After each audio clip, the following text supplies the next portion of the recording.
Apa yang saya sampaikan 2016 terjadi di 2017. Apa yang saya sampaikan 2017 terjadi 2018, 2019.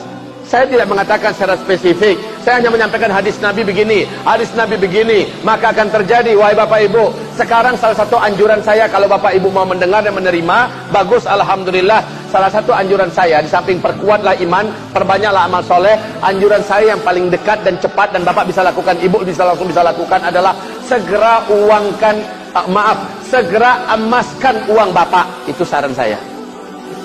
Kalau mau didengar ya, segera emaskan, investasikan kepada emas, menabunglah dalam bentuk emas, simpen, cukup suami istri yang tahu. Kalau Bapak tidak lakukan, Bapak jangan menyesal. Nabi sudah menggambarkan di akhir zaman, umatku nanti akan kembali menggunakan emas dan perak sebagai mata uang mereka, dan saat itu uang kertas akan berserakan di pinggir jalan, menjadi kertas-kertas yang tidak berharga seperti daun-daun menguning yang berguguran dari batang pohonnya, dipermainkan oleh anak kecil kalian. Sekarang Pak, Tiongkok, di Tiongkok, warga Tiongkok berlomba-lomba tarik dana mereka dan beli emas. Di Hong Kong, apalagi warga mengemaskan uang mereka. Cina hari ini termasuk yang paling serius setelah Amerika memperbanyak emas mereka.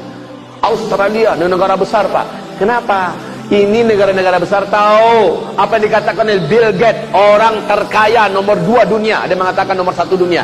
Bill Gates sudah mengatakan 2018 krisis moneter dimulai, 2019 dan seterusnya akan terjadi kehancuran ekonomi dunia yang paling mengerikan, dan uang-uang kertas menjadi tidak akan ada harganya lagi. Negara manapun akan terimbas oleh dampak kehancuran ekonomi ini, kecuali negara-negara yang punya stok emas. Dan Nabi dulu sudah menggambarkan. Jadi ini saran saya yang terdekat. Kalau Bapak mau dengar, alhamdulillah. Ada ruginya nggak seruan saya ini? Toh juga sesuai dan sejalan dengan hasil ijtima ulama keempat. Nomor 6, poin ke-6 adalah ulama menyuruhkan agar umat segeralah investasikan hartanya menjadi emas. Ini untuk keselamatan umat Nabi Muhammad di akhir zaman. Apa yang saya katakan ini pasti akan terjadi, karena ini adalah hadis Rasulullah SAW. Kapan-kapan Bapak perlu uang, kan masih bisa dijual lagi sedikit lagi, ya kan? Dan emas akan cenderung terus naik. Semakin tidak aman Indonesia, semakin akan takut orang berinvestasi di Indonesia, dan para investor pun akan lari dan meninggalkan Indonesia, menarik saham mereka dan sebagainya. Maka nilai uang kita akan semakin anjlok, dan terusnya. Maka yang akan stabil itu adalah emas. Wahai Bapak Ibu, harga 1 ekor domba yang sehat dan gemuk di zaman Nabi 1 dinar. 1 dinar itu dengan harga domba yang gemuk dan sehat di zaman ini ternyata masih harga 1 dinar. Stabil benar Pak. Ya, stabil benar. 1 dinar itu berapa Pak Ustadz? Lebih kurang kalau sekarang 2,5 juta. Sementara uang Rp1.000 tahun